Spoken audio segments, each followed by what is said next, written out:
सुर रहमान मिला देता है। सुर की आग में जलने वाले परवाने नादान नहीं।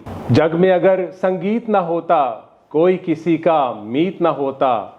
ये एहसान है सात सुरों का, ये दुनिया वीरान नहीं। नाजरीन, आपकी खिदमत में उमर शाहब हाजिर है सिडनी स्टूडियो।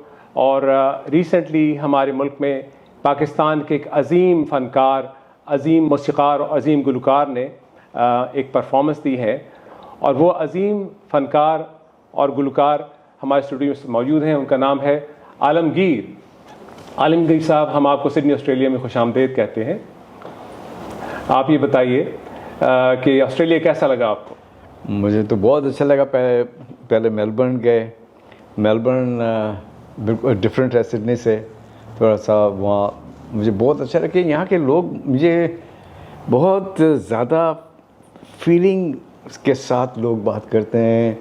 थोड़ा सा स्लोअर पेस है उसकी वजह से भी। और मेरा ख्याल में पानी भी इतना अच्छा मैंने सुना भी है। और पानी इतना अच्छा पानी है जिसमें जैसे होता है क्या है कि पानी अच्छा होता है ना तो लोगों के वो कैरेक्टर में आ जाता है, वो उनकी तबीयत में वो नज़र आता है कि दे बिकम सो नाइस।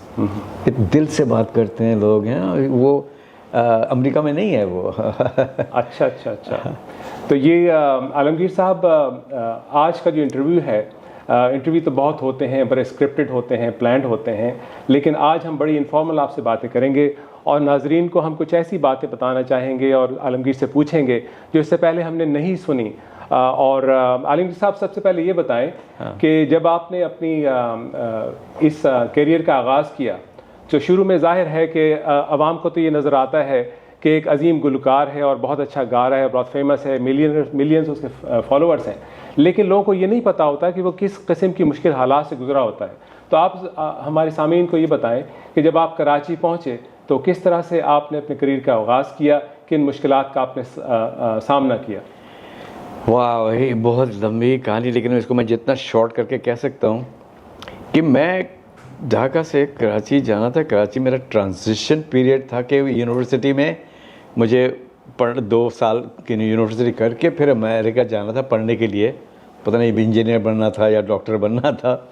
तो जिस दौरान ये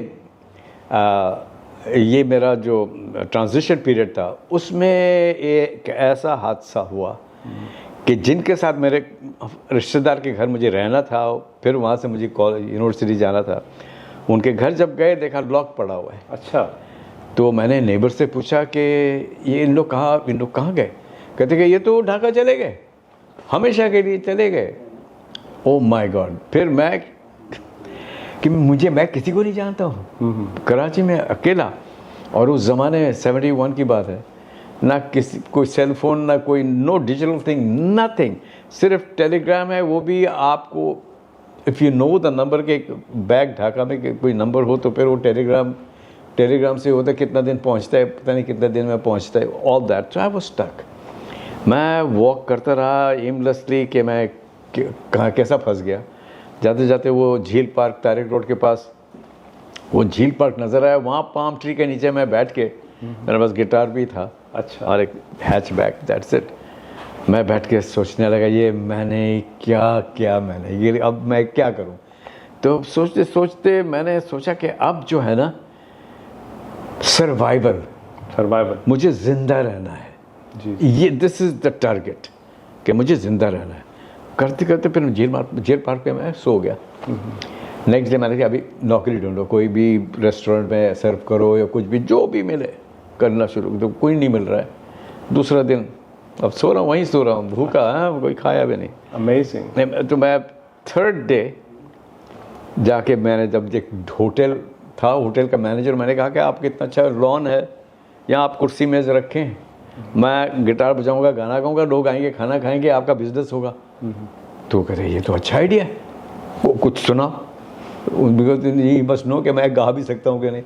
तो मैंने गिटार बजा के मैंने कुछ इंग्लिश गाने, कुछ किशोर के, मोहम्मद रफ़ी के, मोहम्मद रुश्दी के, मेहदी हसन के सुनाए। यस, कट से स्टार्ट। अच्छा। वो मूड में आ गया। तो शुरू किया। थर्ड डे मैं भूखा हुआ, गिटार बजा, लोग कढ़ाई खा रहे हैं, बारबेक्यू टिक्का खा रहे हैं, बारबेक्यू खा रहे हैं मेरे सामने, और 2 घंटा मुझे गाना है, फिर मुझे डिनर मिलेगा। ये बात हुई कि आपको 350 रुपये महीने का मिलेगा और आपको डिनर मिलेगा। अब डिनर डिनर डिनर मुझे टारगेट मिल गया। दैट वाज माय टारगेट ना, for the first thing was my survival का, ये डिनर इज़ माय टारगेट। तो क्या थर्ड डे पूरा मैंने परफॉर्म किया 2 घंटा। तो एक पीटीवी का असिस्टेंट प्रोड्यूसर वहाँ बैठी हुई थी, तो उसने भी खाना खाया। तो उसने मुझे कार्ड दिया कि आपने आलिया खुशबख्त से मिलना है, वो टॉक शो करती है, उनको ऐसे ही टाइप के अनयूजुअल टाइप के कोई चाहिए होता है फनकार टैलेंट, तो मैं अनयूजुअल टैलेंट हूँ। तो मुझे टाइम पे आप जाके मिलना है। मैं गया मिलने के लिए, तो वहाँ मैंने नॉक किया, दरवाज़ा खुला, खाली आलिया खुशबख्त बैठी हुई है। मैंने कहा मैं आलमगीर हूँ, वो निखत अमीन ने आपको कहा होगा, मैंने ऑडिशन देने के लिए आया हूँ। वो अच्छा ऑडिशन, वो तो हमने किसी को ले लिया है, बहरहाल कोई दे दें एडमिशन, अब सुना दें कुछ। अब मैं तो मेरा दिल बिल्कुल दिल पेट में तो मैंने सुना रहा हूँ, तो सोहेल राना म्यूजिक डायरेक्टर बैठे हुए थे। अच्छा, तो मुझे नहीं पता, मैं जब गा रहा था ना, अच्छा। तो मुलाकात नहीं हुई, मैंने गाया, तो वो चले गए यहाँ से, और जाके उनका बैंड होता था, बच्चों का प्रोग्राम है, बच्चों को वो गाना सिखाते थे।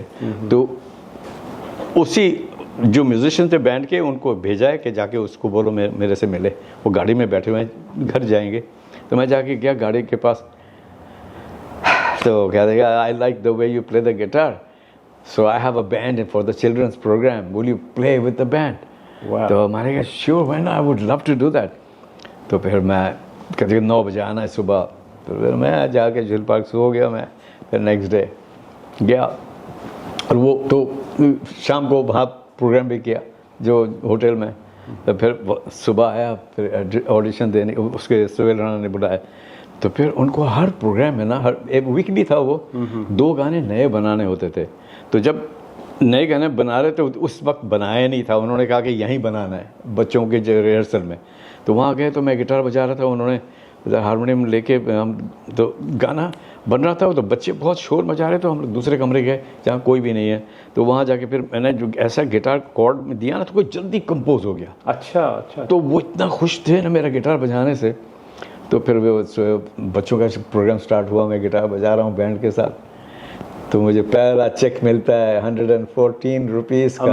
हाँ मैंने कहा कि, और उस ज़माने में एक रूम जो है ना, तारिक रोड का एक दुकान के ऊपर रूम मिल गया मुझे 100 रुपये महीने का। अब ना मैं शुरू this is how I started, and believe me, उसके बाद ऐसा जब मैं गिटार बजा रहा हूँ, टीवी में तो जा रहा हूँ, आई हैव द एक्सेस, पास है मेरे पास to enter the TV station. और वहाँ में जब सोहेल राना नहीं आ रहे होते, वो देर से आते हैं, बच्चे सब आ गए, सब बच्चे को पता है मैं गाना गाता हूँ, इंग्लिश भी, ये भी, स्पेनिश भी, तो सब घेराव कर लेते थे, कहते हैं कि आलम भाई गाना सुनाए, आलम भाई गाना सुनाए। अच्छा। तो फिर मैं उनको बच्चों को गाना सुना रहा होता हूँ, तो सोहेल राना आ जाते। अब फैल गया पूरा टीवी स्टेशन में, जो लड़का गिटार बजा रहा है बच्चों का प्रोग्राम में, ये गाना भी बहुत अच्छा गाता है, इंग्लिश भी गाता है, ये भी गाता है। अच्छा। तो जिया मोहिद्दीन का कान में चला गया। अच्छा। कि ये लड़का ऐसा इंग्लिश भी गाता है। तो जिया मोहिद्दीन ने बुलाया, उनका टॉक शो चल रहा है, तो टॉक शो में उनको भी अजीब अजीब चीज़ दिखाना होता है। तो कोई सिंग समथिंग, तो मैंने इंग्लिश गाना सुना, बीटल्स का एक गाना सुना। तो कोई कैन यू सिंग स्पेनिश?